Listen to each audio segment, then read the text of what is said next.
सहनावतु सहनौ भुनक्तु सह वीर्यं करवावहै तेजस्विनावधीतमस्तु मा विद्विषावहै। ओम शांति शांति शांति। मीमांसा दर्शन की 386वीं कक्षा। मीमांसा दर्शन के 10वें अध्याय का द्वितीय पाद आज प्रारंभ करते हैं। पृष्ठ संख्या 272। शीर्षक है कृष्णल चरौ पाकानुष्ठानाधिकरणम। पीछे हम जो बात देखते आ रहे थे उसी तरह से कि जो प्राप्त हो रहा है उसकी बाधा क्या होगी, कैसे होगी, इन विषयों को लेकर कहा जा रहा है। तो कृष्णल चरु में पाक का अनुष्ठान करना चाहिए या नहीं करना चाहिए, पीछे भी वैसे ये प्रसंग आ ही चुका है, लेकिन ये अधिकरण इसी उद्देश्य से बनाया गया है। पीछे जो वो बातें आई थी कि उसमें पाक होता है, वो इस अधिकरण के निष्कर्ष के आधार पर इसको सिद्ध मानते हुए वहां पर कथन किया गया था, लेकिन यह विषय उठाया है। तो सिद्धांति का मत है कि पाक का अनुष्ठान करना चाहिए। पूर्व पक्षी कह रहा है कि पाक का अनुष्ठान नहीं करना चाहिए। प्रथम सूत्र है कृष्णलेशु अर्थलोपात अपाकः स्यात्। कृष्णलों में चूंकि अर्थ का, प्रयोजन का लोप है, वहां पाक से कोई प्रयोजन सिद्ध दृष्टार्थता नहीं है, इसलिए उसका लोप होना चाहिए, नहीं होना चाहिए। भाष्य प्राजापत्यम चरुम निर्वपेत। घृते अलग अलग कर लीजिए, निर्वपेत अलग, घृते अलग। घृते शतकृष्णलम आयुष काम, बंद कर लीजिए इस वचन को। तो प्रजापति देवता के लिए चरु का निर्वाप करे और शतकृष्णलों को घृत में पकाए, आयुष कामा, आयु की कामना वाला।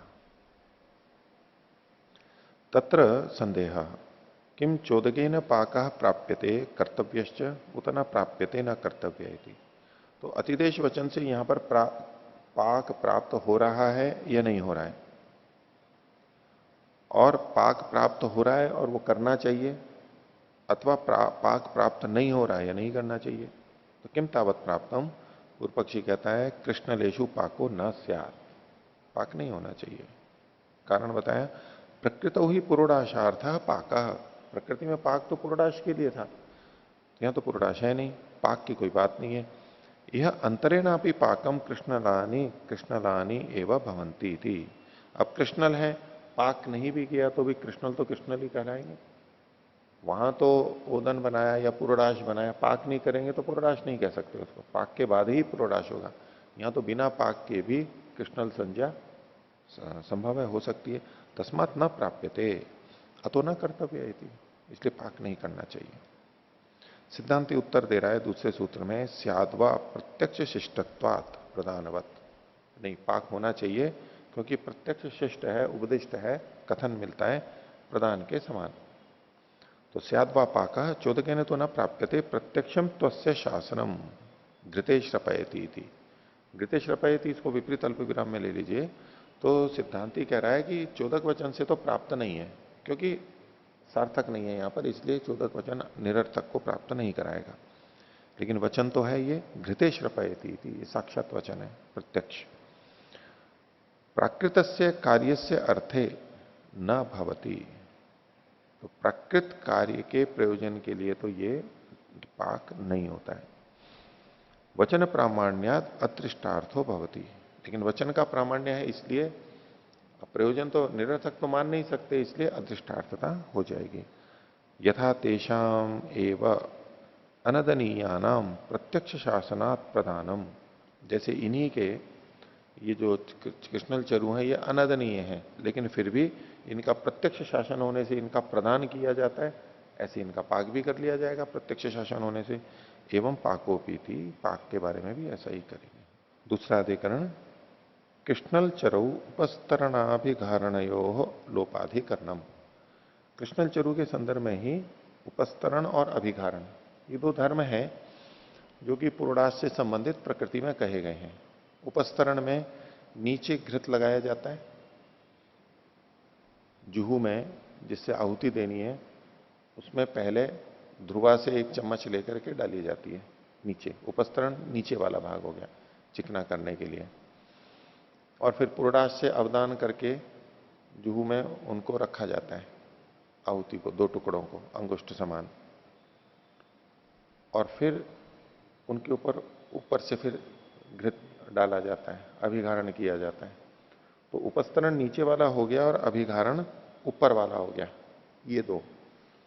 तो प्रकृति में यानी पूर्णाश के संदर्भ में तो ये होते हैं, तो कृष्णल चरु के संदर्भ में होने चाहिए नहीं होने चाहिए, ये इस अधिकरण का विषय है। तो सिद्धांति का है जो शीर्षक है कृष्णल चरु उपस्तरण अभिघारणयोर लोपाधिकरण, दोनों का लोप होना चाहिए, यानी यहां नहीं करने चाहिए, आवश्यक नहीं है। तीसरा सूत्र सिद्धांति का है उपस्तरणाभिघारणयो अमृतार्थत्वात् अकर्मस्यात्। ये जो उपस्तरण और अभिघारण है ये अमृत के लिए है, नष्ट न होने के लिए है, यानी वो बना रहे उसके लिए है, इसलिए अकर्मस्यात्, ये नहीं होने चाहिए। अमृत के लिए इसलिए कि जब एक तो पूर्णाश से जब अवदान करते हैं, लेते हैं, तो उस जगह भी वहां पर घृत डालते हैं, वो सूखे नहीं इसके लिए। और जिस पात्र में रखा है तो नीचे पहले करते हैं ताकि पूर्णाश आदि जो रखा जाए वो चिपके नहीं वहां पर। फिर पूर्णाश रख दिया, फिर ऊपर से किया, सूखे नहीं और उसमें मधुरता रहे, अच्छा मतलब स्वाद रहे, अच्छा रहे, फिर उसको डालते हैं, पूरा का पूरा उसमें चला जाए इन सब के लिए। और वो नष्ट ना हो, सूखा नहीं, रखा हुए रखे रखे वो सूखा ना हो जाए, इसके लिए किया जाता है। जैसे कि रोटी भी हम बनाते हैं, रोटी को रखते हैं और घी लगा दो तो अच्छी तरह आगे पीछे तो वो नरम बनी रहती है देर तक, और वैसे ही रख दो तो सूखने लगती है और कड़क भी हो जाती है, किनारे खासतौर से प्रारंभ हो जाते हैं। तो वो सब ना हो इसके लिए घी अच्छी तरह से लगा लिया जाता है। तो ये उसके नष्ट न होने के लिए, इसका सूखापन रूखापन आना, ये नष्ट होना इस तरह से मान करके का, ये अमृत के लिए है, अमृतार्थम। और कृष्णल चरु में ऐसी कोई बात नहीं है, इसलिए नहीं करना चाहिए। भाष्य कृष्णल चराऊ एव संदेह, ये प्रकृत उपस्तरण अभिघारणे, प्रकृति में जो ये दो कहे गए, आगे का वचन है विपरीत अल्पविराम में लीजिए, यदुपस्तृणाति अभिघारयति अमृताहुतिम एवैनाम करोति, बंद कर लीजिए। तो ये जो उपस्तरण करता है, जो ये अभिघारण करता है, इससे अमृताहुति को ही, इसको अमृत आहुति कर देता है, इस आहुति को अमृत कर लेता है, नष्ट नहीं होती है, बनी रहती है ताजा। ते उपस्तरणाभिघारणे कृष्णल चरु कर्तव्य न इति ऐसे संचय। तो कृष्णल चरु में ये करने चाहिए नहीं, इसका संचय किम प्राप्तम। अभी आजकल जो फल आते हैं जिसके लिए समस्या आती है ना, सेव वगैरह के लिए, कहते हैं उसके ऊपर मोम आ जाता है, वो घिसते भी हैं, थोड़ा बताते भी हैं, बहुत चलता था ये। तो वो जो लोग करते हैं तो पतला सा परत चढ़ाते हैं, उसका कारण है कि उसमें से नमी ना निकले। वैसे तो छिलका होता है, नमी एकदम नहीं निकलती, लेकिन रखे रखे धीरे धीरे तो मुरझाता ही है, और दूर से आते हैं कई दिन तक रहते हैं, तो उसमें से नमी निकलेगी तो वो मुरझा जाएंगे, इसलिए उस पर आवरण कर देते हैं तो देर तक वो स्थिर रहे, चलता रहे। जैसे कि सब्जी वाले भी पानी छिड़कते रहते हैं, सिंगाड़े हो तो पानी छिड़कते ही रहते हैं, क्योंकि पानी नहीं छिड़का तो वो फीके फीके से हो जाएंगे और पुराने पुराने लगेंगे, नहीं तो ताजा रहते हैं। ऐसे ही पालक, धनिया, हरे पत्तों पे कितना हमेशा पानी छिड़कते रहते हैं, पानी की कमी होते ही तो वो मुरझाएगा, पानी उसका निकलना नहीं चाहिए। तो ऊपर जो पानी डालते हैं वो अंदर नहीं जाता है, लेकिन ऊपर का पानी बाष्पित होकर उड़ जाता है तो अंदर का सुरक्षित रह जाता है गर्मी के, नहीं तो अंदर का निकलना शुरू हो जाएगा, वो ताजगी समाप्त हो जाती है। तो ये अमृत उसको करता है। तो ये बोले कृष्णल चरु में ये करने चाहिए नहीं संचय, किम प्राप्तम। तो उपस्तरणाभिघारणयोर न क्रिया, इनकी क्रिया नहीं होनी चाहिए, धर्म आवश्यक नहीं है। कुतः अमृतार्थत्वात्, क्योंकि ये क्रिया तो अमृत के लिए थी, अनाश के लिए थी। अमृतार्थत्व नहीं ते क्रियते, ये दोनों उसी लिए की जाती हैं, अमृतार्थ के लिए। कैसे? उसी को वचन को बता रहे हैं। यदुपस्तृणाति अभिघारयति अमृताहुतिम एवैनाम करोति इति, ये वचन बताया। तो अमृतेन उपमिमान, अमृत के साथ इसकी उपमा तुलना करते हुए, अमृत होती है मतलब अमृत के समान होती है, अमृत से इसकी तुलना की जा रही है। वास्तव में अमृत नहीं है, या तो सीधा अर्थ ले रहे हैं अभी अभिधा में कि वो नष्ट ना हो, और नहीं तो जो वास्तविक जो अमृत होता है, जो मरती नहीं है, उसके समान तुलना की जा रही है। तो अमृतेन उपमिमान स्वादु भावार्थताम तयोर दर्शयति, यह की जगह वह कर लीजिए, स्वादु भावार्थता को दिखाती है कि ये स्वादु होंगे। अमृत जो होता है वो स्वादु होता है या नहीं होता है? अमृत स्वादु होगा या नहीं? अमृत, अमृत चखना बोलता है, अमृत चख लिया। तो अमृत किस रस का होगा? किस रस का होगा? चलो कोई सा भी रस हो, तो वो स्वादु होगा या कटु हो, मतलब अस्वादु होगा अमृत? स्वादु होगा। अमृत कैसा होगा? अमृत हमारे को अमर कर देता है। तो जो हमारे को अमर करने वाली चीजें हैं वो कैसी होती है? स्वादु होती है या बेस्वाद की होती है? दवाइयां बेस्वाद की होती है प्राय। और जो आगे विष के समान लगता है या कटु लगता है, वो आगे अमृत के समान होता है। और जो शुरू में अमृत के समान लगता है वो बाद में विष के समान होता है, जो सुखद लगता है शुरू प्रारंभ में। तो अमृत कैसा होना चाहिए? अमृत प्रारंभ में कैसा होना चाहिए? अगर इस व्याप्ति को हम तुकबंदी को लगाए तो अमृत तो अरुचिकर होना चाहिए, अरुचिकर होना चाहिए। लेकिन अगर वो रुचिकर हो जाए तो सोने में सुगंध जैसी बात हो जाए, दोनों बातें हो जाए। और ये स्वादुता को बोले, अमृत तो स्वादु ही होना चाहिए, वो अधूरा नहीं है, परिणाम भी अच्छा देगा और स्वादु भी होगा। ये तो कोई नियम नहीं कि जो चीज अच्छी होती है वो कड़वी ही होगी, जो चीज अच्छी होती है वो हानिकारक, मतलब शुरू में अरुचिकर ही लगेगी, ये तो कोई नियम है नहीं ना। बहुत सी जगह लगता है लेकिन नियम नहीं है ये।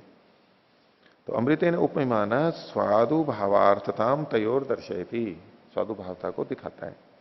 न च कृष्णलेशु स्वादु भाव संभवती, कृष्णल में तो स्वादु भाव होता नहीं है। अब अमृत में जो भी हो, लेकिन ये जो अभिघारण आदि किए गए, इससे उसका स्वाद बना रहता है देर तक। तो और कृष्णल में तो स्वादु भाव हो ही नहीं सकता, तस्मात अक्रियति। सोने में सुगंध तो लोगों ने कहा, सोने में स्वाद की बात तो नहीं गई किसी ने। सोने में स्वाद और अगर आ जाता तो ऐसा क्यों नहीं कहा? और देखो कितना तेज दिमाग है। सोने में सुगंध की तो बात कर रहे हैं, सोने में स्वाद की बात नहीं कर रहे हैं।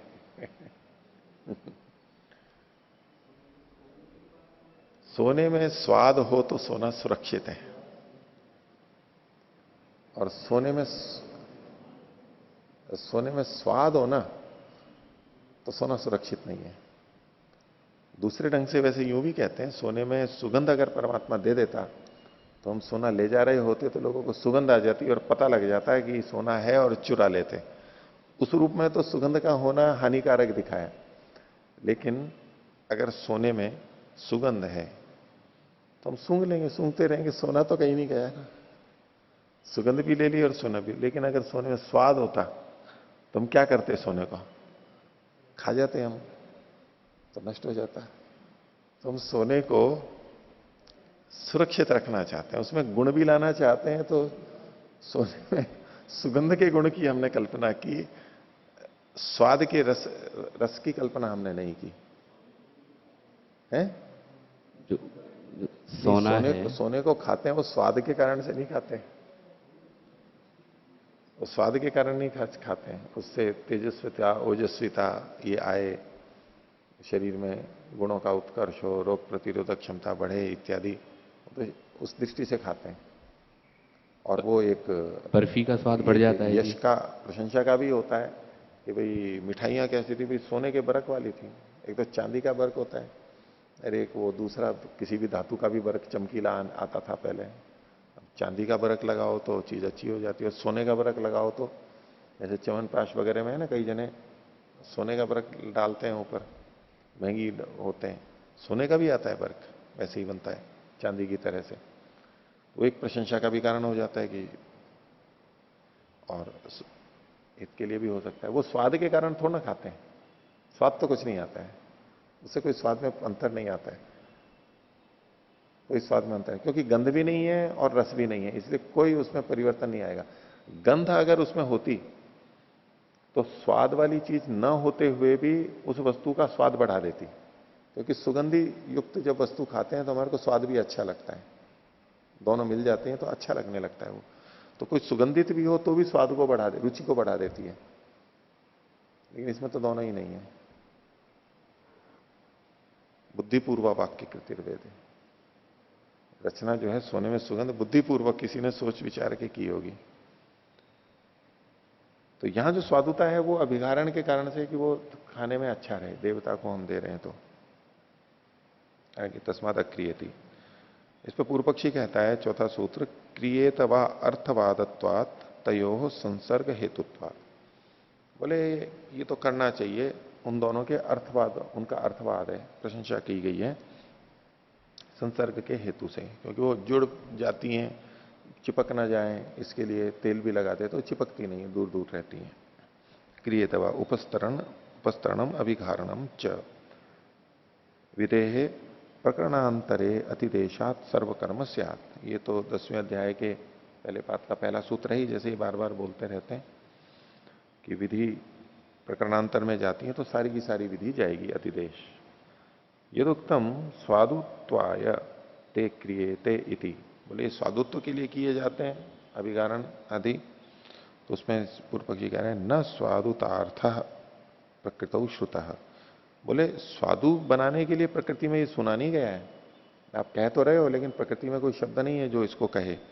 और पूर्ण विराम हटा करके आगे, न स्वादुतार्थ प्रकृत श्रुत स्वादु कर्तव्य थी, ये स्वादु करना चाहिए ऐसा, स्वादु कर्तव्य को विपरीत अल्प विराम में लीजिए कि ऐसा वचन प्रकृति में नहीं कहा गया। तस्माद अर्थवाद, इसलिए अमृतत्व का कथन केवल अर्थवाद है, प्रशंसा मात्र है। अमृताहुतिम एवैनाम करोती थी, विपरीत अल्प विराम में लीजिए, ये प्रशंसा क्या है कि आहुति को वो अमृत बना देता है इससे। संसर्ग मात्रम आज्य से क्रियते हविश्च, यहां पर हवि और आज्य का संसर्ग मात्र किया जा रहा है, परस्पर संसर्ग किया जा रहा है, संयोग हेतुत्वात ये कह रहे हैं। तो च कृष्णलेश्वपि शक्यम कर तुम, तो ये संसर्ग तो कृष्णल में भी किया जाता है। तस्माद अनिवृत्ति ही, इसलिए इन धर्मों की निवृत्ति नहीं होगी। इस पे सिद्धांति कहता है अकर्मवा अल्प विराम चतुर्भेर आपति वचनात् अल्प विराम सह पूर्णम अल्प विराम पुनश्चतुरपत्तम। तो अकर्मवा ये नहीं करना चाहिए, इसकी आवश्यकता नहीं है, क्योंकि चतुर्भेर आपति वचना, चार के साथ वहां कथन किया गया है, आपति का, प्राप्ति का, व्याप्ति का कथन किया गया है चार का। सह पूर्णम, वो मिलकर के पूर्ण होता है वहां पर। पुनश्चतुरवत्तम, इसलिए यहां पर 4 बार अवधान किया जाता है। भाष्य देखिए, वाह शब्द पक्षम व्यावर्तयति अक्रिया तयोरिति, इनको नहीं करना चाहिए। कुतः चतुर्भेर आपति वचनात्, चतुर्भेर आपति वचनात्, वचन क्या है वो आगे बताया, चत्वारी कृष्णलानी अवद्यति इति, विपरीत अल्प विराम में ले लीजिए। अवद्यति ये जो है आपति वचन जो है ये अवद्यति, इसके लिए कह रहे हैं, अवदान वहां पर है, चत्वारी कृष्णलानी अवद्यति। तो को अभिप्राय है, पूर्व पक्षी ने पूछा, सिद्धांति कहता है चत्वारी कृष्णलानी, चत्वारी अवदानानी, न में आ की मात्रा जोड़ लीजिए। तो 4 तो कृष्णल है और 4 ही अवदान है। चत्वारी कृष्णलानी अवद्यति, इसके 2 तरह से अर्थ हो सकते हैं कि 4 कृष्णल का अवदान करता है, नहीं चारों को मिला करके एक साथ लेता है, अवदान एक ही बार में कर रहा है, एक ये भी तरीका हो सकता है, एक एक करके ले रहा है। तो ये सिद्धांति कह रहा है कि 4 कृष्णल हैं और 4 ही यहां पर अवदान किए गए हैं, एक एक करके, जिसको आगे कह रहे हैं एक एकम कृष्णलम एक कस्य अवदान से स्थाने, एक एक कृष्णल को एक एक अवदान के लिए ले रहा है, एक एक कृष्णल को एक एक अवदान के लिए ले रहा है प्रतीक के रूप में। प्रकृति में जो अवदान किया जाता है वो भी चार होते हैं, वहां चार अवदान माने जाते हैं। पहला अवदान घृत का,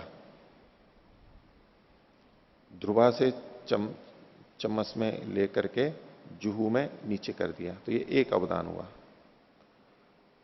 फिर दो अवदान होते हैं पुरोडाश के, पुरोडाश से अंगुष्ठ मात्र लेकर के जुहू में रखा जाता है, तो दो बार ये गया, तो दो पुरोडाश के हो गए।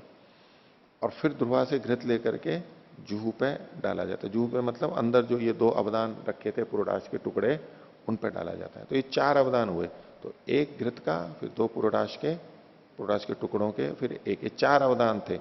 तो क्या कि ये इन चार को, चार अवदान, प्रकृति में चार अवदान है, यहां भी चार अवदान लिए जा रहे हैं, ऐसा का अभिप्राय है।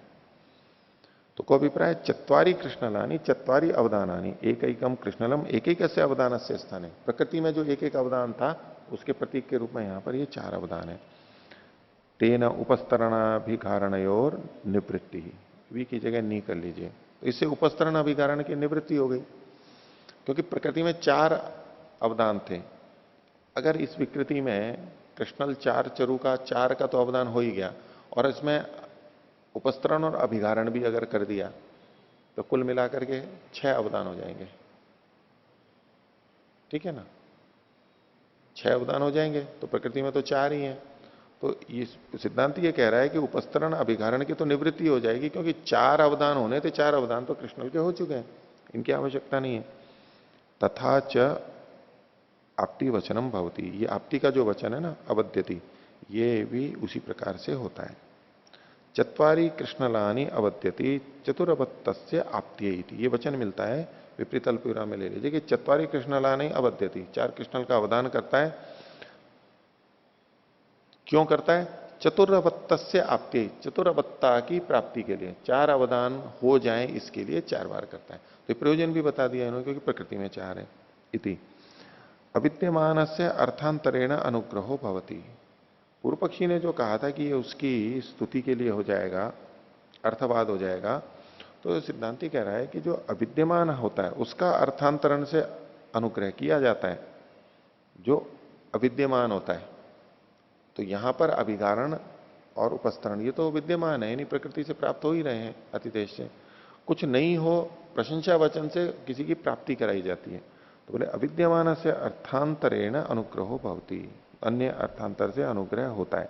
ये जो बीच के जो दो कृष्णल हैं, चार थे ना, चार का अवदान है, तो जैसे वहां पुरोडाश से दो बार बीच में लिया जाता है, पहला घृत, फिर दो पुरोडाश के टुकड़े, फिर घृत, तो जो बीच वाले हैं उनके लिए।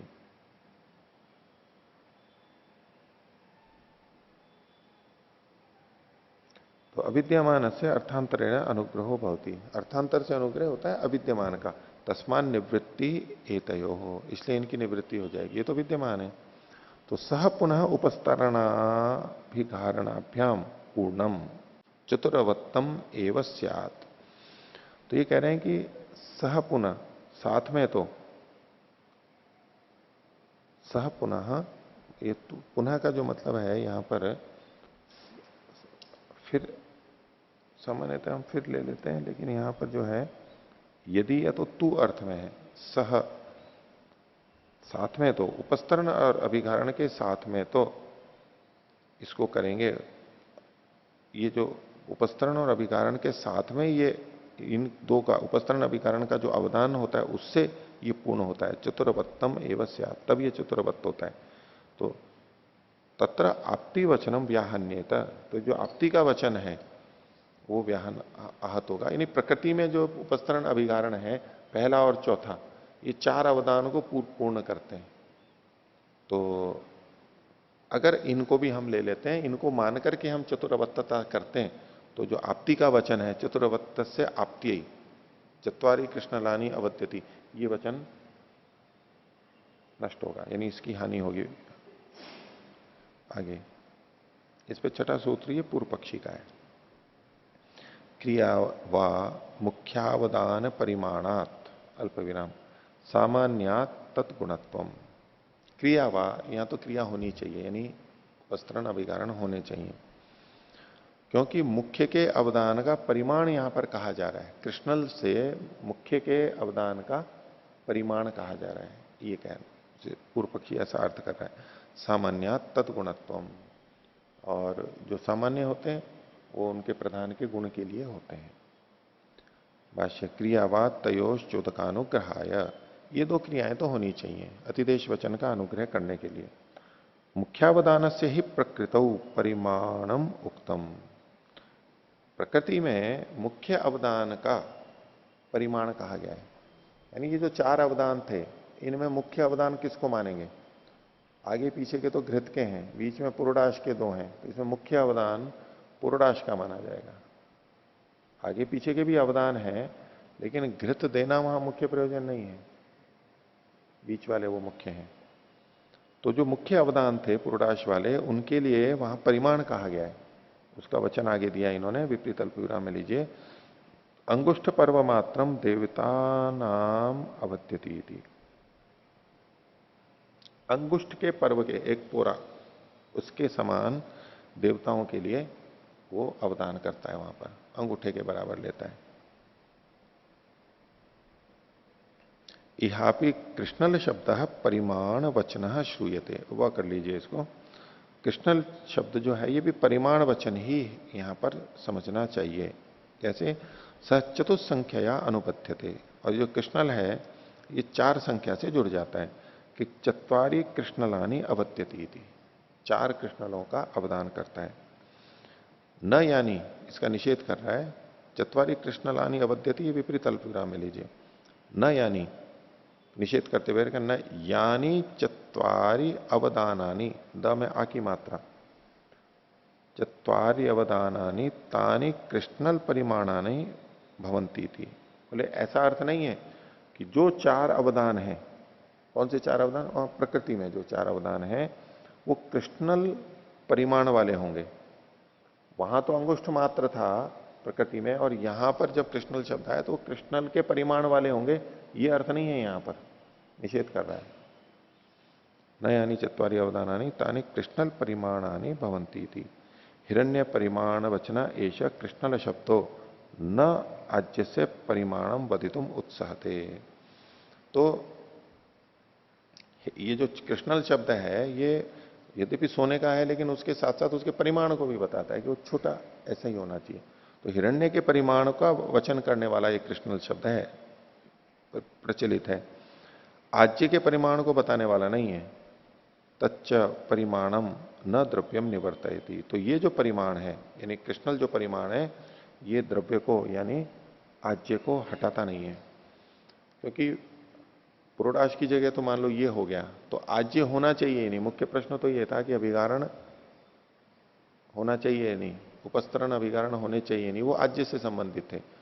तो इसलिए कहा कि वो इससे हटेंगे नहीं, ये उनके परिमाण को नहीं बताएगा। अगर ये परिमाण को बताएगा भी तो पुरोडाश के परिमाण को बताएगा, और नहीं तो हिरण्य को। पुरोडाश के परिमाण को तो नहीं बताएगा, ये हिरण्य को मान लो कह रहा है तो बस, लेकिन उपस्तरण और अभिगारण के परिमाण को तो ये बता नहीं सकता है, इसलिए वो आज्य को निवर्तन नहीं करेगा।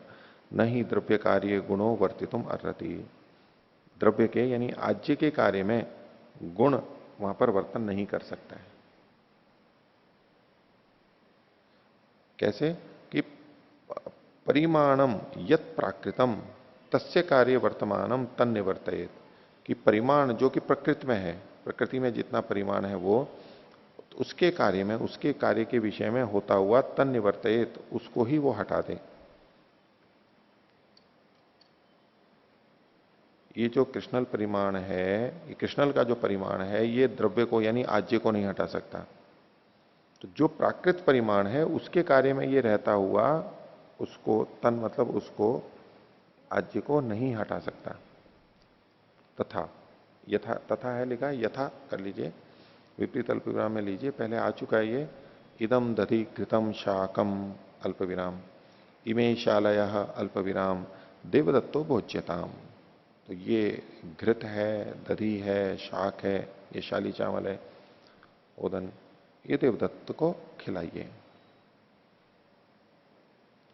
देवदत्तवत यज्ञदत्त तैले नैति, बंद कर लीजिए। देवदत्त के समान यज्ञदत्त तेल से होना चाहिए, खिलाना चाहिए। तो देवदत्त वत यज्ञ दत्ता, और साथ में तैल लेने का। अभी तेल से क्या लेंगे? तो तैलम ही भोजने स्नेहनेन उपकरोति।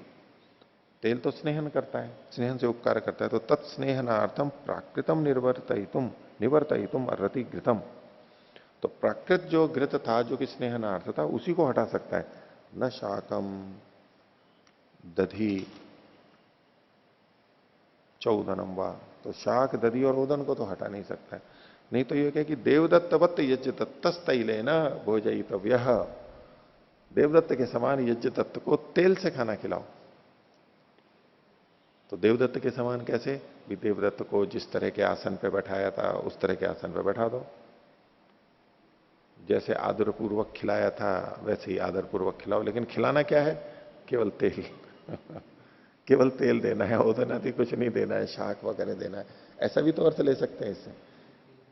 देवदत्त के समान यज्ञ तत्व को यज्ञ दत्त भी खिलाया जाना चाहिए। किसे? तेल के द्वारा। अब तेल शब्द आ गया तो बोले जो खिलाना है वो बता ही दिया। देवदत्त के लिए तो 4-5 चीजें बताई थी, तो वो उसको खिला दी। इसको तो केवल तेल से कहा है। उसको तेल से भोजन, तेल से खिलाओ, तेल तेल पिलाओ उसको केवल। तो ये अर्थ नहीं निकलता है तात्पर्य। बस स्थानीय घृत घट करके तेल आएगा, बाकी सब चीजें जो कि तो रहेंगी। एवं इहापि परिमाणम मुख्यावदानम परिमिमीते। इसी प्रकार से यहां भी जो ये परिमाण है, ये प्रथमा एक वचन है, कृष्णल का जो परिमाण है, ये मुख्यावदानम परिमिमीते, मुख्य जो अवदान है, मुख्य जो आहुति है बीच वाली, उसके परिमाण को बताता है। और मुख्य आहुति यहां पर हिरण्य है। जैसे वहां पर पुरुषार्थ था, वहां पर हिरण्य है, तो हिरण्य के परिमाण को केवल बता रहा है। न द्रव्यम विवर्तयति, प की जगह व विवर्तयति, द्रव्य को यानी आज्य को वो हटा नहीं देता है। क्योंकि अगर आस्तरण और अभिगारण हटा दिया, इसका मतलब है आज्य को हटा दिया। तो बोले ये आज्य को नहीं हटा सकता है। प्रकरणात्तु मुख्य परिमाणम स्यात्, और प्रकरण से, प्रकरण के आधार पर इसका मुख्य परिमाण होवे। मुख्य जो हवि है उसका परिमाण होवे, मुख्य का परिमाण होवे। कृष्णल जो है मुख्य के परिमाण को बताने वाला है। मुख्य हिरण्य है यहां पर। न उपस्तरणम अभिगारण हो, उपस्तरण अभिगारण का न तो परिमाण बताएगा और न हटाएगा। तस्मात तयोर अनिवृत्ति रीति, तो ये तो होने चाहिए। पूर्व पक्षी आगे 7वां 8वें सूत्र भी पूर्व पक्षी के हैं, तो अपनी बात की पुष्टि के लिए कह रहा है तेषाम चैकावदानत्वात्, इनके एकावदान होने के कारण से। एकावदान मतलब एक चार जो कृष्णल हैं, इनका भी एकावदान का कथन पूर्व पक्षी बता रहा है। तो सिद्धांति कह रहा था इसके तो 4 अवदान होंगे, तो कहा नहीं, इसका तो एक ही अवदान है। तो चतुर्नाम चैकावदानताम दर्शयति, कहां दिखाते हैं? वो वचन आगे है, चत्वारी कृष्णलानी एकम अवदानम, यहां बंद कर लीजिए। तो ये 4 कृष्णल है, ये एक अवदान है, तो एक संख्या हुआ। तो अगर ये वाक्य इतर था, अगर ये वाक्य नहीं होता तो चत्वारी अवदानानी अभविष्यन, 4 अवदान हो जाते जैसा कि सिद्धांति कह रहा था। लेकिन ये वचन है इसलिए 4 अवदान नहीं हो सकते, एक है। तत्र एकावदान वचनम उपरोत्स्यते, अगर सिद्धांति की बात मानी जाए 4 अवदान करें तो ये वचन बाधित हो जाएगा जो ऊपर वाला है एक अवदान का। ये अनिष्ट बताया जा रहा है। तस्मादपि अनिवृत्ति रीति, इसलिए उपस्तरण अभिगारण की निवृत्ति नहीं होगी। और कह रहे हैं 8वां सूत्र, आपति ही संख्या समानत्वात्, और जिसकी आपति प्राप्ति है वो कैसे होगी? संख्या के समान होने से। अच्छा देखिए, अथ यदुक्तम आपति वचनम भवति, सिद्धांति ने कहा था आपति वचन होता है, आपति वचन से प्राप्ति वचन में संख्या का करने के लिए। तो चतुस्संख्या स्तुतिर ऐशा, तो बोले ये जो आपति वचन है ये चतुस्संख्या की स्तुति के लिए है बस। सिद्धांत ये कह रहा था कि चूंकि 4 संख्या है, इससे पता लग रहा है 4 अवदान है। पूर्व पक्षी ये कह रहा है कि ये जो 4 अवदान की बात कही गई, 4 संख्या कही गई, ये उसकी एक ही आहुति की प्रशंसा के लिए, कि एक बार करने पे भी 4 जैसा हो गया, 4 जितना हो गया, इस तरह से ये स्तुति के लिए है 4, वास्तव में 4 नहीं करना है। तो चतुस्संख्या स्तुति रेशा एवं चतुस्संख्याया महात्म्यम यद एकस्मिन अवदाने चत्वारी अवदानानी भवंती थी। ये 4 संख्या का महात्म्य है कि एक बार के अवदान में भी 4 बार का अवदान हो जाता है, स्तुति मात्र है। यथा, ये उदाहरण दे रहे हैं, यत वैश्वदेव, द के नीचे वह कर लीजिए, यत वैश्वदेव प्रातः समने गृह्यते। ये वैश्वदेव ग्रह के लिए कहा जा रहा है। जो वैश्वदेव विश्वदेव देवता वाला जो ग्रह है वो प्रातः समन में लिया जाता है। तो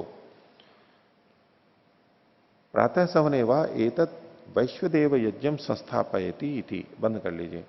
तो प्रातः समन में ही ये वैश्वदेव याग को संस्थापयति, समाप्त कर देता है, यानी परिपूर्ण कर देता है। ये प्रशंसा की जा रही है। तो वैश्वदेव संस्तुतिर नान्य सवन निवृत्ति रीति, ये वैश्वदेव ग्रह की संस्तुति है कि उसके करने पे वैश्वदेव याग वहां पूरा हो जाता है। अन्य सवनों की निवृत्ति के लिए नहीं है, ना अन्य सवन निवृत्ति थी, अन्य सवनों की निवृत्ति के लिए नहीं है कि बस अन्य सवन होंगे ही नहीं अब। एवं इहापि चतुसंख्या संस्तवो अल्प विराम, 4 संख्या की स्तुति है। न उपस्तरणाभिधारणयोर निवृत्ति रीति, वह की जगह न कर लीजिए निवृत्ति रीति, इन दोनों की निवृत्ति नहीं हो रही है यहां पर। इस पर सिद्धांति कहता है सतोस्तु आपति वचनम व्यर्थम, बोले जो विद्यमान है उसकी आपति का वचन तो व्यर्थ है, उसको कहने की तो आवश्यकता ही नहीं है। तो शब्द एनम चतुसंख्या संस्तमम व्यावर्तयति, पूर्व पक्षी ने कहा था 4 की संख्या स्तुति के लिए है, तो बोले ये तो व्यर्थ है। जो है उसकी स्तुति करने से लाभ क्या है, जो नहीं है उसकी स्तुति करेंगे तो वो तो आएगा, उसको ला सकते हैं स्तुति करके, जो है उसकी स्तुति करने से लाभ नहीं है। नहीं विद्यमान यो हो उपस्तरणाभिधारण यो हो तद आपति वचने न कश्चित संस्तवो अस्ति। तो उपस्तरण अभिगारण का ये जो आपति वचन है पीछे कहा गया था, उसमें उसके द्वारा ये जी स्तुति हो, उससे वहां कोई प्रयोजन नहीं है। यदि अविद्यमानाया अविद्यमानम आपयति इति उच्यते तो गुणवान इत्युक्तो भवति। तो यदि वो वहां प्राप्त नहीं है, अविद्यमान है और उसको आपयति प्राप्ति वाला कथन होता है, तो ये होता है कि गुणवान इति उक्तो भवति, तो वो गुणवान हो जाता है। गुणवान मतलब सार्थक हो जाता है, इसको ले लेते हैं। तत्र संस्तूयते, वहां ये स्तुति की जाती है। अथ विद्यमानम आपयति इति, अगर ऐसा हो कि विद्यमान को वो व्याप्त करा रहा है, आप प्राप्त करा रहा है, तो अनर्थ को भवति इत्युक्तम भवति, फिर उसकी कोई सार्थकता नहीं, हो तो हो ही चुका है। न संस्तव, स्तुति भी नहीं है। तस्मात् विद्यमानयो उपस्तरणाभिधारणयो उपस्तरणाभिधारणाप्ति वचनम व्यर्थमेव। तो ऐसे होने पर विद्यमान जो उपस्तरण और अभिधारण है उनकी आपति का वचन तो व्यर्थ ही हो जाएगा, अगर केवल स्तुति के लिए हो। अन्य परिहारो वक्तव्य, इसका आपको कोई और परिहार बोलना चाहिए, खंडन और करना चाहिए। अब कार्यक्रम में किसी विद्वान को बुला रखा है और कार्यकर्ता अधिकारी को कह रहे हैं कि जी ये बहुत अच्छे हैं, बहुत अच्छे हैं। तो ये बहुत अच्छे हैं तो क्या करो, किसी को नहीं बुलाया उसके लिए कहेंगे जो बहुत अच्छे हैं, बहुत अच्छे हैं उनको, तो मतलब है कि बुलाओ उनको। अब बुला रखा है और फिर भी कहेंगे बहुत अच्छे हैं, बहुत अच्छे हैं, तो क्या प्रयोजन है वहां पर? समय भी दे दिया, चलो वो बुलाने में आ गया, जितना समय है वो दे दिया उनका भी, बहुत अच्छे हैं। अब बहुत अच्छे हैं, अब इसका प्रयोजन, प्रशंसा स्तुति तो उनकी हो रही है, लेकिन प्रयोजन किसका है? वो या तो जिन्होंने बुलाया उनकी प्रशंसा कर रहा है वो, कि आपने बहुत अच्छे को बुलाया, ये बहुत अच्छे हैं, बहुत अच्छे हैं, वो उनकी प्रशंसा नहीं, बुलाने की प्रशंसा कर रहे हैं, आपने बहुत अच्छे व्यक्ति को बुलाया, चयन आपका अच्छा था। और अगर जिसको बुलाया वो भी पास में है और फिर स्तुति कर रहा है, तो संभावना ये है कि उसको प्रसन्न करना चाहता है, उसका कोई दूसरा प्रयोजन होगा, कुछ ना कुछ प्रयोजन होगा वहां पर।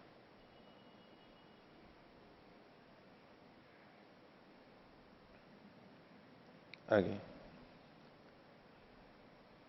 और कई बार ऐसी स्तुति सुनते सुनते वो व्यक्ति, सुनने वाला भी कहते बुला तो लिया, आप क्यों उसकी प्रशंसा करे? बोले जी ये अच्छे हैं, ये, अरे भाई अच्छे हैं, मेरे को पता था तभी तो बुला लिया, अब क्यों ऐसा बोल रहे हो? उसको वो निरर्थक लगेगा ना, इसीलिए तो वो बोल रहा है कि भाई क्यों इसकी प्रशंसा, बुला तो लिया, ठीक है, अच्छा है। वो बार बार कहे, बार बार कहे, तो उसको निरर्थकता लगेगी ना, टोक देते हैं कि भाई क्यों इतना बार बार कर रहे हो हैं?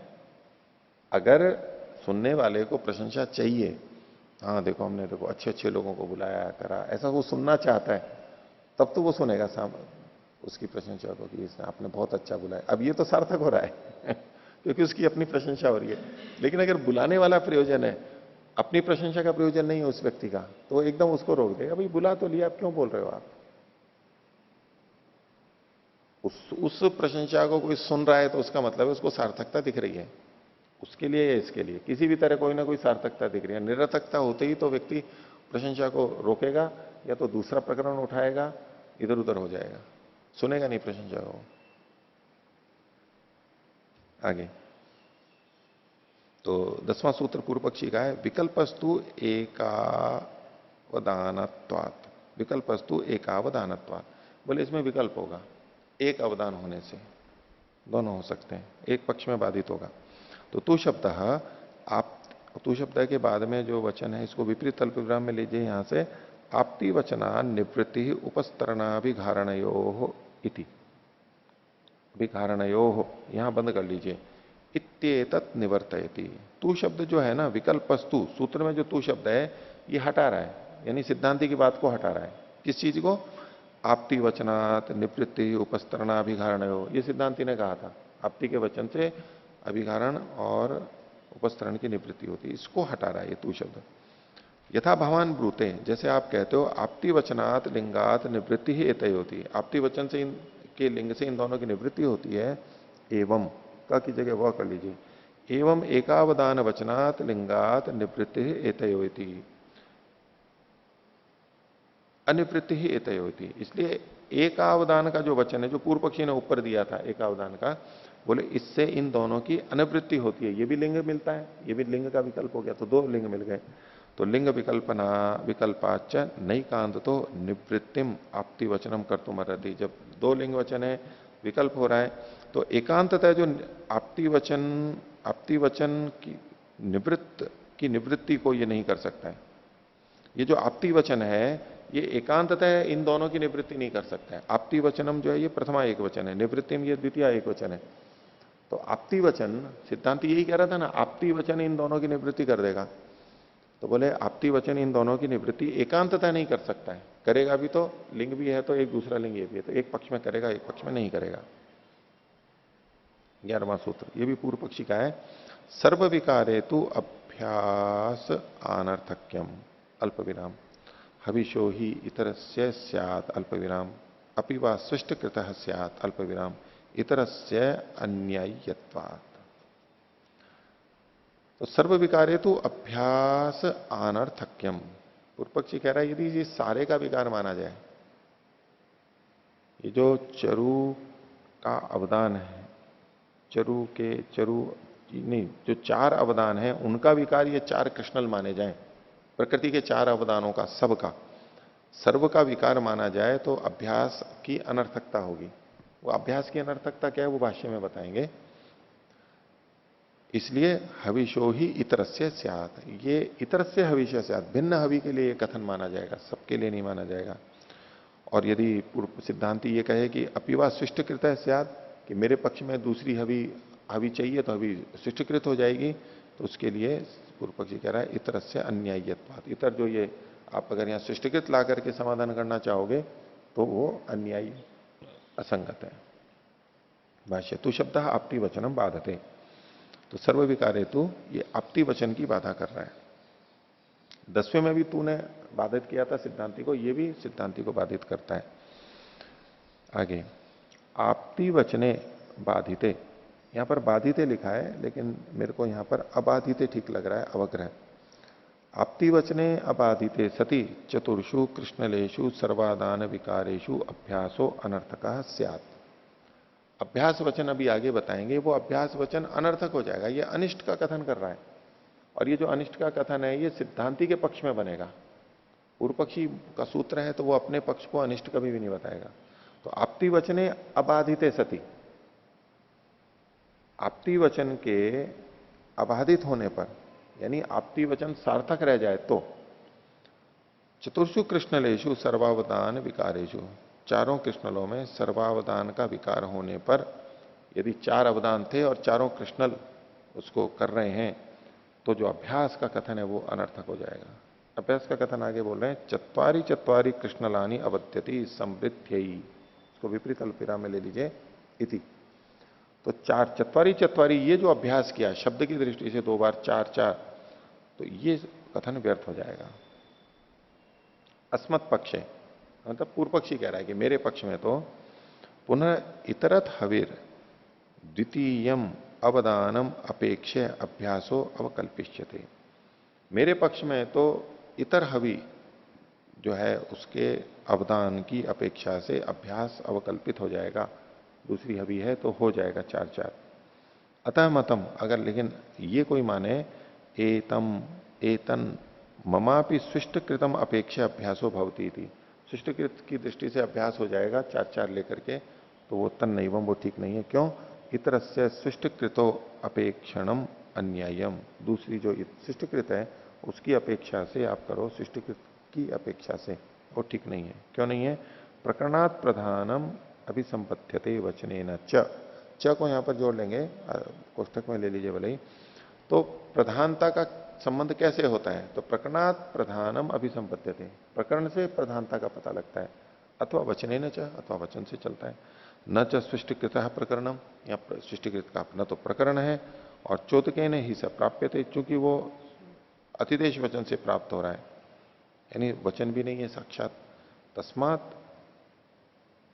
तत्पक्षे अभ्यासो अनर्थका एवं, तुम्हारे पक्ष में, सिद्धांति के पक्ष में तो ये जो अभ्यास है चत्वारी चत्वारी, ये अनर्थक हो जाएगा। उपस्तरणाभिधारणे कर्तव्य एवं, इसलिए उपस्तरण अभिधारण दोनों करने चाहिए। इसके उत्तर में सिद्धांति कह रहा है 12वां सूत्र, अकर्म व अल्प विराम संसर्गार्थ निवृत्तित्वात् अल्प विराम तस्माद आपति समर्थत्वम। अकर्म व, ये दोनों उपस्तरण अभिगारण नहीं करने चाहिए। इसलिए संसर्गार्थ निवृत्तत्वात्, ये संसर्ग के प्रयोजन की, संसर्ग की निवृत्ति के लिए है, कि वहां आपस में चिपक ना जाएं, उसके लिए ये किए गए हैं।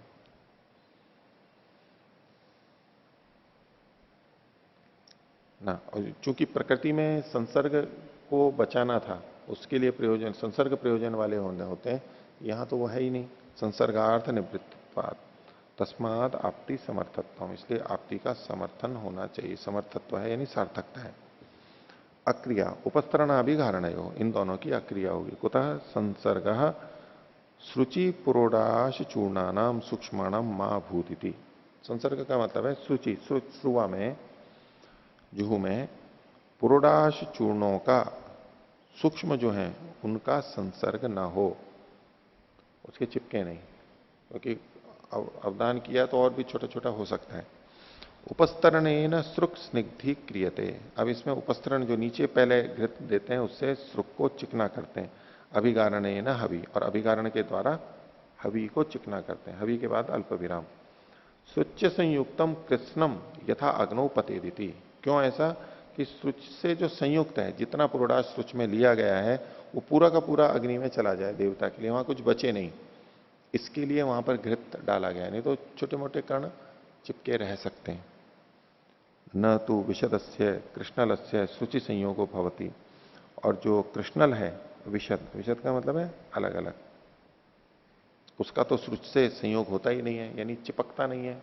बिना घृत के भी अगर यूं करेंगे तो वो तो पूरे के पूरे निकल जाएंगे, और उसके छोटे छोटे कण होते भी नहीं है अलग से, एक ही टुकड़ा, एक एक टुकड़े होते हैं। जन निमित्तम उपस्तरणम अभिधारणम च स्नेहनार्थम सुवर्ण से क्रियते, तो जिस निमित्त से उपस्तरण और अभिधारण होते हैं स्नेहन के लिए स्वर्ण का, क्रियता मतलब किया जाए, मतलब ये संयोग ही नहीं होता। जिसके निमित्त से उपस्तरण और अभिधारण स्नेह के लिए किए जाएं, होता ही नहीं है तो नहीं किए जाएंगे। तस्मात प्राकृत से प्रयोजन से निवृत्तत्वात्, तो प्रकृति में जो प्रयोजन है उसके निवृत्त हो जाने से कृष्णलेशु उपस्तरणाभिधारणे निवर्तितुम अर्हता, तो कृष्णल में उपस्तरण अभिकरण हट सकते हैं, हट जाने चाहिए। एवं च आपति वचनम उपपन्नम भवती, आपति का जो वचन है 4 बार अवदान का वचन है, वो भी संगत होता है। वो क्या वचन है? पहले आ चुका है, यहाँ केवल उद्धृत कर रहे हैं। चत्वारी कृष्णलानी अवत्यति चतुरवत्तस्य आप्त्ययी, ये जो आप्त्ययी है ये 4 अवत्ता वहां पर हो, उसकी प्राप्ति हो, उसके लिए किया जाता है इति। तो ये अधिकरण समाप्त हुआ। इसमें जो पुरोडाशों को लेते हैं, पुरोडाशों के अवदान की जो प्रक्रिया है, ये श्रोत पदार्थों का संक्षिप्त परिचय इसमें दी हुई है। पुरोडाश की आहुतियों के लिए पृष्ठ संख्या 82-83 पर। तो इसमें पुरोडाश की आहुति देने के लिए पहले ध्रुवा से एक स्रु भर के जुहू में छोड़ा जाता है। इसको उपस्तरण कहते हैं। तत्पश्चात जिस पुरोडाश की आहुति देनी हो उसके मध्य भाग से श्रितावदान पात्र से अंगुष्ठ पर्व के बराबर तिरछा टुकड़ा काटकर जुहू में रखा जाता है। तो मध्य भाग से, पुरोडाश के मध्य भाग से लिया जाता है। इसमें जो लिखा है ना, अंगुष्ठ पर्व के बराबर तिरछा टुकड़ा काट करके, तो वो टुकड़ा जो है वो तिरछा कैसे हो, ये नहीं समझ में आता। अभी टुकड़ा लेंगे तो तिरछा टुकड़ा काटने का मतलब क्या हुआ, इस वाक्य समझ में नहीं आता था। तो मैंने परांजपे जी से पूछा था, तो उन्होंने कहा ये जो तिरछा गुण है ये पुरोडाश का टुकड़े का गुण नहीं है, ये हाथ का है। हाथ को तिरछा करके लिया जाता है, ऊपर से नहीं लिया जाता है। जो अवदान किया जाता है तिरछा करके, ये तिरछा हुआ ना, एक तरह से यूं लिया, ये ऊपर से लेना अलग है हाथ को। ये तो ऊपर तिरछा हाथ नहीं है, ये हाथ तिरछा यूं कहलाएगा। तो उसको लेते समय यूं लेकर के रखा जाता है, तिरछा अवदान करके फिर लिया जाता है। तो तिरछा टुकड़ा काटकर जूह में रखा जाता है। तत्पश्चात पूर्वार्ध से उसी प्रकार का टुकड़ा काटकर जूह में रखते हैं। यानी पुरोडाश का जो पूर्व का अर्ध भाग है उसमें से, अभी पहले बीच में से लिया था मध्य भाग से, अब उसके पूर्व उत्तर दो भाग मान लीजिए, तो पूर्व का आगे का जो भाग है वहां से भी एक अवदान किया जाता है, जूह में रखते हैं। पुरोडाश से अवदान करने के पश्चात स्रु में घृत भरकर जहां से अंगुष्ठ पर्व मात्र पुरोडाश लिया है उस क्षतिगत स्थान में घृत से अभिगारण करते हैं। उस पुरोडाश को वो सूख ना जाए और ऊपर से ले लिया। इस कर्म को प्रत्यभिगारण कहते हैं। तत्पश्चात ध्रुवा से एक सुरुआ भर के उससे क्रमशः दोनों पुरोडाश भागों का अभिगारण करते हैं। जूह में जो टुकड़े काट के रखे गए आहुति के लिए, उनका फिर अवदान करते हैं। हम किसी के लिए कोई चीज लेके जाएं, मान लीजिए छोटी छोटी कोई चीज है, मान लो फालसे हैं या तो चूरमा है, लड्डू है, अब वो है, अब किसी को देना है हमारे को, तो उसको कहां से उठा करके दें उस पात्र में से। तो एक तो है कि हम हमारी तरफ जो है वो उसको दें, एक है कि ऊपर जो है वो दे दिया या आगे की तरफ है वो दे दिया। मान लो जामुन बेचने वाला ठेला लगा करके खड़ा हुआ है, हम जामुन लेना चाहते हैं, वो कहां से दे तो हमारे को संतुष्टि होती है, या तो ऊपर से दे या सामने से दे, जो दिख रहा है उसको। अगर वो यहां से देता है ना अपनी तरफ से यूं लेकर के, तो उसमें संदेह पैदा हो जाता है। क्योंकि ये करते भी क्या है कि ताजा ताजा होता है वो ऊपर और आगे कर देते हैं, और पीछे के भाग में कुछ पुराना भी डाल देते हैं, या जो कुछ खराब होता है मिश्रित होता है वो यहां से देते जाते हैं, दिखने में वो लगता है। और लेने वाला क्या कोशिश करता है, नहीं यहां से दो उस आगे से दो, ऊपर से दो, और ये मनोविज्ञान है, साथ में हमारे व्यवहार में होता ही है। तो जिसको हम दे रहे हैं देवता के मन में, उसके थोड़ा सा भी ये नहीं आ जाए कि इसमें कहीं श्रद्धा की कमी है। अब वो दुकानदार दे रहा है बहुत अच्छी तरह, तो हाँ जी लीजिए आपके लिए है, मैं अधिक दूंगा, ये करूंगा, लेकिन दे वहां से रहा है। अब ये एक भाग शंका को खड़ा कर देगी उसके मन में, ये इधर से क्यों दे रहा है। तो जब देवता के लिए दिया जाता है तो ऐसे दिया जाता है कि उसको शंका का लेश भी नहीं रहे, हमारी तरफ से सब कुछ एकदम स्पष्ट, पारदर्शिता, ट्रांसपेरेंसी होनी चाहिए। ऐसे बिल्कुल दिया जा रहा है कि ये जो दिया गया ये ताजा था, अच्छे से अच्छा था, जरा भुना नहीं था, जो कुछ अच्छा था वो दिया जा रहा है। तो इसकी जो प्रयोजन जो ऊपर और नीचे आगे का, ऐसा मैं सोच रहा हूं ऐसा कुछ होना चाहिए वहां पर अच्छी तरह से। तो हम भी जो देते हैं दूसरे को, उसको ऐसे करना चाहिए। ठीक है, तो आज का पाठ इतना ही रखते हैं। प्रणव करें। ओ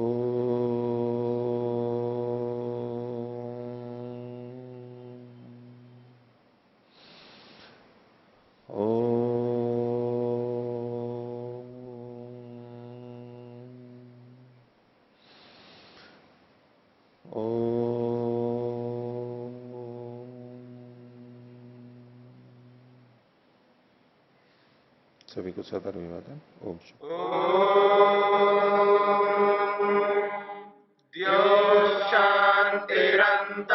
अंतरिक्षं शांति पृथिवी शांतिरापः शांतिरोषधयः शान्तिः वनस्पतयः शान्तिर्विश्वे देवा शान्तिर्ब्रह्म शान्ति सर्वं शान्ति शान्तिरेव शान्ति क्षमा शान्तिरेधि ॐ शान्ति शान्ति शान्तिः